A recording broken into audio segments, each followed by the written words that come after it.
की गलती है, वो रिजाइन क्यों नहीं, क्या रीजन है उसका ना रिजाइन करने का। आधा दिल्ली यहाँ बैठा है, उसका रेजिग्नेशन मांग रहा है। विश्व गुरु कैसे बनेगा? विश्व गुरु बनने के लिए पहले शिक्षा चाहिए होती है। आज अमेरिका विश्व गुरु कैसे है? क्योंकि सबसे पहले उसके पास शिक्षा है। और सिर्फ अब मैं यहाँ पे बोलूंगी तो फिर एंटी नेशनल हो जाऊंगी। हिंदू और मुस्लिम चल रहा है। चादर में लपेट के 10 आदमी उनको लेके जा रहे हो, जो प्रोटेस्ट कर रहा है यहाँ पे खड़े होके। इतनी तुम में तमीज नहीं है कि तुम यहाँ के बात कर लो, चादर में लपेट के लेके जा। वो मजबूत हाथ सिर्फ हाथ मिलाने के लिए है ऐसे विदेशी मंत्रियों से, वो मजबूत हाथ देश के लिए नहीं है। दोस्तों ये तस्वीरें राजधानी दिल्ली के जंतर मंतर की हैं। जंतर मंतर पर बड़ा जनसैलाब उमड़ पड़ा है। पार्लियामेंट घेरने का जो है वो कार्यक्रम है। उसके बाद से जब से सोनम वांगचुक को यहाँ पर जबरन उठाया गया, उसके बाद से माहौल जो है पूरी तरीके से गर्म हो गया। आप देख सकते हैं कि ये देर रात की तस्वीरें, आप देख सकते हैं किस तरीके से यहाँ पर भीड़ उमड़ी हुई है। मंच काफ़ी दूर है लेकिन यहाँ पर पैर रखने की जगह नहीं है। क्या नाम है आपका, कहाँ से आए? मैं यहीं से हूँ, दिल्ली से हूँ सर। दिल्ली से हाँ जी आपको यहाँ आना चाहिए? सर जिस हिसाब से पेपर लीक हो रहे हैं, मैं भी उसमें एक हिस्सा हूँ। मेरा भी पेपर लीक हुआ है। नीट लीक नहीं हुआ है, नेट भी लीक हुआ है। यूजीसी नेट मेरा भी लीक हुआ है। तो इन्होंने कहा ना कि हमने रीनीट करवा दिया, जांच भी जारी है। सर ऐसे क्या हर बार लीक होगा, रीनीट होगा, लोग बच्चे अपने अपने आप को मारते रहेंगे? ये सॉल्यूशन नहीं है ना। सॉल्यूशन तो जब तक सरकार है कोई नहीं है, जब तक ये सरकार है। क्योंकि चलना तो पूरा एक मोमेंटम में ही है कि वो नहीं, उनको तब नहीं बोलने जाएंगे जब तक मोदी जी नहीं बोलने देंगे। सीधी सी बात है। रिमोट मोदी जी के हाथ में है। एग्जैक्टली हाँ, मैं तो बिल्कुल कहूँगी है, और मैं बिना डरे कहूँगी। आज तो मुझे एंटी नेशनल बोल दो, मैं कहूँगी। अगर अपने लिए आवाज़ उठाना एंटी नेशनल है तो जो ऑलरेडी इस दुनिया के खिलाफ है, इस अपने अपने देश के खिलाफ है, तो उन्हें क्या कहोगे आप लोग? अपने लिए आवाज़ उठाना या लोगों के लिए आवाज़ उठाना अगर एंटी नेशनल है तो। आज आप आए हो, लेकिन इसके पहले आपको यहाँ बोला गया है कि जो यहाँ आ रहा है टुकड़े टुकड़े गएंगे, दहशत गर्दों की बी टीम है। वो तो नॉर्मल है। वो तो देखो, जब आप किसी के खिलाफ खड़े होंगे तो आपके खिलाफ पलट के वार होगा। जब हम एक सिस्टम के खिलाफ खड़े होंगे तो वो सिस्टम कहीं ना कहीं आप ही को क्वेश्चन करेगा, आप ही के अगेंस्ट उन लोगों को करेगा जो आपके फेवर में बोल रहे हैं। अब जैसे फॉर एग्जांपल कोई, मैं किसी की उसमें नहीं हूँ, मेरे को बीजेपी से मतलब नहीं है, मुझे कांग्रेस से मतलब नहीं है। मुझे मतलब सिर्फ इतना है कि भैया ये जो यूथ है ना, इन्हीं की वजह से देश है। अगर आज ये लोग सुसाइड करेंगे, आज इनके पेपर लीक होंगे, तो किसी में इतनी हिम्मत नहीं है, अपने आप के कॉन्फिडेंस गिर जाता है उठाने में कि वापस से उसके लिए पढ़ना है। साल लग जाते हैं, माँ बाप के पैसे लगते हैं। आप फ्री करा दो, मैं मान जाऊंगी, आप फ्री करा दो। आप एक पानी की बोतल तो फ्री नहीं करा सकते हो। पेपर कैसे? आप इतना पेपर लीक होने के बाद आप कह रहे हो री हो रहा है। अरे फिर तो क्या फ़ायदा, हर बार ही लीक करा लो। कितने उसमें लीक हुए? जो है वो सरकार की प्रायोरिटी में नहीं, उनकी प्राथमिकता में नहीं है, ये कह रहे हो आप? एग्जैक्टली नहीं है। अगर होती है एजुकेशन प्रायोरिटी में तो इतना यूथ आज यहाँ नहीं होता। सिर्फ और सिर्फ अब मैं यहाँ पे बोलूँगी तो फिर एंटी नेशनल हो जाऊँगी। हिंदू और मुस्लिम चल रहा है, और आज सबसे ज़्यादा हिंदू मुस्लिम इसी प्रोटेस्ट में है, जो एक साथ एक दूसरे को पंखे झेलते हुए मैंने देखा है कि इतनी गर्मी है यहाँ पे, हिंदू मुस्लिम के साथ खड़ा है, मुस्लिम हिंदू के साथ खड़ा है। इससे बाहर निकलो तो आपको चीज़ें दिखेंगी कि इस दुनिया में बहुत कुछ है। ऐसे ही नहीं बाकी कंट्रियाज डेवलप हो रही हैं, हम डेवलपिंग पे ही चल रहे हैं पिछले कितने सालों से, जब से इंडिपेंडेंस मिली है हमें। देखिए अभी तो विजन रख दिया है 2047 तक विकसित राष्ट्र। हाँ, कौन सा विकसित है और कौन सी हमारी जीडीपी बढ़ रही है?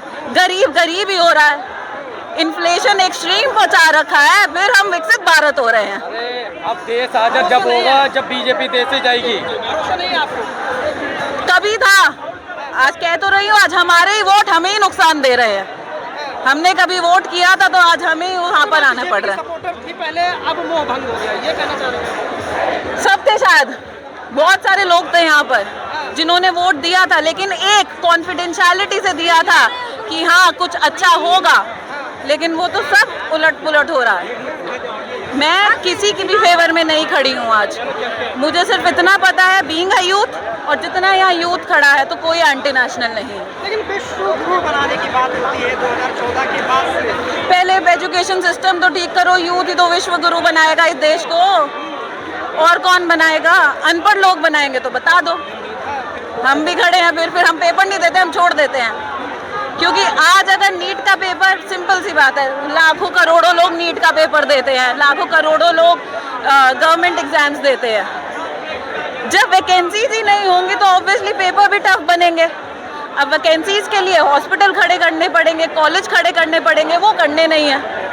तो अब ये चल रहा है तो कोई और मुद्दा खड़ा करके कहीं और डाइवर्ट कर दो तो इस पे आ जाओ। तो यही चल रहा है पिछले कितने सालों से।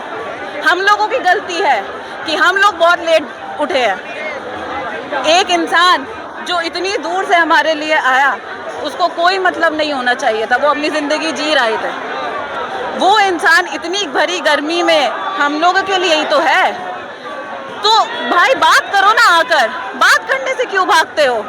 अच्छे लोग, पढ़े लिखे लोग बात करते हैं, बात बैठकर हल निकलते हैं। आप तो चलो इन्हें उठा लो, इन्हें उठा लो, यही चल रहा है। अरे जिस तरीके से सोनम वांगचुक जी को उठाया गया, उस तरीके पर सवाल उठाया बहुत गलत था, बहुत गलत था। आके बैठ के यहाँ पे बात करते, सब कुछ सॉर्ट होता, लेकिन बात करनी तो आती नहीं है ना। वही मैंने कहा, बात करनी आती होती तो शायद इतनी भीड़ नहीं होती, और सबसे बड़ी बात यूथ की इतनी भीड़ ना होती। अगर यूथ खड़ा होगा ना जिस दिन, और जो खड़ा हो गया है, तो सरकार बनाई भी हमने थी, निकाल भी हम सकते हैं। अच्छा, हमने जो देखा है, सुना है, जो पढ़ा है, वो ये कि पहले अगर कोई भूख हड़ताल पर बैठता था तो सरकारें घुटनों पर आ जाती थी, लेकिन इस सरकार में ऐसा कुछ नहीं। गवर्नमेंट के लिए मैं फिर से डायरेक्ट मोदी सरकार में यूथ सिर्फ पिटा है। संसद पे बैठने के बाद मोदी सरकार में यूथ सिर्फ पिटा है। एसएससी वाले केस में याद होगा कैसे कैसे मारा गया था लाठीचार्ज में बच्चों को। फिर यूथ सिर्फ पिटा है और कुछ नहीं हुआ है बस। लेकिन बार बार पिटने के बाद भी तमाम चुनावों में जो देश का जनजी है वो बीजेपी का साथ दे रहा है। अब आंखें खुल रही है ना। जब अपने साथ कुछ होता है, जब अपने साथ कुछ होता है इंसान की, तभी आँख खुलती है। सिंपल। समय लगता है। जितने लोग आप यहाँ देख रहे हैं सब यहाँ इसीलिए खड़े हैं क्योंकि उन्हें पता है कि जो हो रहा है वो गलत हो रहा है। समय थोड़ा समय लगा पर पता तो लगा। लगता है अब इस्तीफा हो जाएगा ये जो जनसैलाब देखा। मुझे तो होना तो बिल्कुल चाहिए। लगता है अब इस तानाशाही पे उतर आई है सरकार की, नहीं होगा तो क्या कर सकते हैं। और होना क्यों लगता है कि तानाशाही पे उतर आई है? क्या, कैसे नहीं है तानाशाही? जब तुम्हें पता है तुम्हारी गलती है, तुम्हारे मंत्री की गलती है, क्यों नहीं, क्या रीजन है उसका ना रिजाइन करने का? आधा दिल्ली यहाँ बैठा है, उसका रेजिग्नेशन मांग रहा है। तुम्हारे पास इतनी हिम्मत नहीं है कि तुम आके बात कर लो, कि तुम बता दो कि क्या सही है क्या गलत है। अगर तुम सही हो तो आके खड़े होकर बात करो। क्या रीजन है तुम्हारा कि तुम आके खड़े होकर बात नहीं कर पा रहे हो कि क्यों तुम्हारा मंत्री नहीं रिजाइन कर रहा है? अगर उसकी गलती है, क्यों वो इस बारे में खुल के बात नहीं कर रहा है? अकाउंटेबिलिटी क्यों नहीं ले रहा है? तो सोनम वांगचुक को जिस तरीके से उठाया गया, कहा गया कि क्या जरूरत थी उनको उठाने की? मॉनिटर तो गवर्नमेंट के जो डॉक्टर थे उन्हें मॉनिटर कर ही रहे। स्वास्थ्य की चिंता थी, तो स्वास्थ्य की चिंता यहाँ जो मॉनिटर कर रहे हैं गवर्नमेंट के जो भी डॉक्टर है, वो स्वास्थ्य की चिंता उनकी हो रही है। अगर इंसान मेंटली स्टेबल है तो वो कंसेंट के बिना आप उसे फोर्स फीड नहीं कर सकते। तुम चादर में लपेट के 10 आदमी उनको लेके जा रहे हो जो प्रोटेस्ट कर रहा है यहाँ पे खड़े होके। इतनी तुम में तमीज नहीं है कि तुम यहाँ के बात कर लो, चादर में लपेट के लेके जाओ। जब वो आदमी मेंटली स्टेबल है, इस कंडीशन में है कि वो बता सकता है उसको खाना नहीं खाना है, तो तुम कौन होते हो? तुम उसकी बीवी को, उसके गवर्नमेंट, तुम उसके मेडिकल रिपोर्ट्स नहीं दे रहे हो, फोन नहीं ले जाने दे रहे हो। तानाशाही नहीं है तो और क्या है ये? क्या लगता है ये सरकार यूथ के लिए कितना सही है? क्या बिल्कुल, क्या इससे ज्यादा क्या कह सकते हैं कि आधा दिल्ली सड़क पे उतर आया है और सरकार के पास कुछ कहने को नहीं है। दिख रहा है कितना सही है सरकार। लेकिन यहाँ तो जो भी आया उसे टुकड़े टुकड़े गैंग बताया गया, दहशतगर्दों की बी टीम बताई गई, यहाँ तक कहा गया। कौन बता रहा है? किसने बताया? बयान नहीं सुना बीजेपी ने? तो बीजेपी नहीं बताया ना, सामने आके क्यों नहीं बता रही है? कहाँ बैठ के बता रही है? वर्ल्ड टूर पे अपने एक बीजेपी का मंत्री आके खड़ा होके बात करने को तैयार नहीं है। आप अकाउंटेबिलिटी लेने को तैयार नहीं है। हम क्या बोल रहे हैं? हम बोल रहे हैं तुम सरकार चलाओ। जिस आदमी की गलती है, अगर वो यहाँ आके रेजिग्नेशन ना दे, रेजिग्नेशन, अरे आके बात तो करे। तो अगर तुम इतने सही हो तो तुम साबित करो। हम खड़े हैं यहाँ कि ये सरकार प्रेशर नहीं फील कर पा रही क्योंकि वो भगवान समझते हैं खुद को, क्योंकि बनाया है जनता ने, भगवान बनाया, तो अब उतारेंगे भगवान को जमीन पे, आए हैं सड़क पे उतारने। तो अब ये जो जनसैलाब उमड़ा है, क्या सरकार ने गलती कर दी सोनम वांगचुक को? बिल्कुल गलती करी है। कल दिखेगा कितनी बड़ी गलती करी है। हाँ, मैडम आप क्या कहेंगे? नहीं, मैं बिल्कुल सही बोल रही हूँ कि जो मेरी दोस्त वानीशा ने कहा, I will it's completely again non consensual जो सोनम वांगचुक जी को पहली बात उठाया गया। जो मेंटली स्टेबल इंसान है उसको पहले तो फोर्सफुली आप नहीं फेड कर सकते, नंबर 1 थिंग। और सेकेंड ऑफ ऑल उसमें भी इतना कि आपने पर्दा लगा कर ये सब करके जो क्या, वो भी मुझे लगता है किसी कोई ज़रूरत थी नहीं। ऐसा कुछ इलीगल काम नहीं हो रहा है, ऐसा कोई वायलेंस नहीं हो रहा है यहाँ पे। ना कुछ गलत काम हो रहा है, उसके बावजूद भी इतना ये करना, तो मुझे तो ये गलत काम लग जो रहा है। आदमी शांति से 20 दिन में बैठ के प्रोटेस्ट कर रहा है, तुम उसको टेंट देने से मना कर रहे हो, कह रहे हो कि धूप कहाँ है हमें दिखाओ, तुम उसको चादर में लपेट के 10 आदमी लेके जा रहे हो, उसको वहाँ बोल रहे हो उठ बे साले बहुत हो गया तेरा। ये तानाशाही नहीं है तो और क्या है? बीजेपी के एक नेता का बयान वायरल हो रहा है, वो कह रहे हैं कि ये तो चीनी एजेंट हैं, चीन से फंडेड हैं। यही झूठ तो वो फैला रहे हैं, यही झूठ फैला के तो वो जो आदमी 2 रुपए की अनपढ़ एक तो नेता है सारे बीजेपी के, अगर खोल के किताब कभी पढ़ ली होती तो पता होता कि क्या क्या किया है, कब से करता आ रहा है देश के लिए वो। क्या अगर खड़ा करके उनको सामने बता दे कि कितना बड़ा चीनी है, वो साबित कर दे, तो मैं भी यहाँ खड़ी हूँ, वो भी वहाँ खड़ा है। आप उन्हें अनपढ़ बता कह सकता है कि वो हिटलर है, मान जाऊँ मैं खड़े होके। आप उन्हें अनपढ़ बता रही हो, विश्व गुरु और विकसित राष्ट्र की बात कर रहे हैं। तो अनपढ़ आदमी बात कर रहा है ना ऐसी, तभी तो देश ऐसे उस पे है। हमारी हवा साफ नहीं है, हमारा पनीर नहीं है, हमारा पेट्रोल E20 है, हमारे देश में कोई भी इंस्टीट्यूशन टॉप 100 में नहीं है। हम विश्वगुरु कैसे बनेंगे? विश्वगुरु बनने के लिए पहले शिक्षा चाहिए होती है। आज अमेरिका विश्वगुरु कैसे है? क्योंकि सबसे पहले उसके पास शिक्षा है, और जहाँ शिक्षा होती है वही लक्ष्मी होती है। आप इकोनॉमी बेसिस पर ही तो विश्वगुरु बन पाएंगे।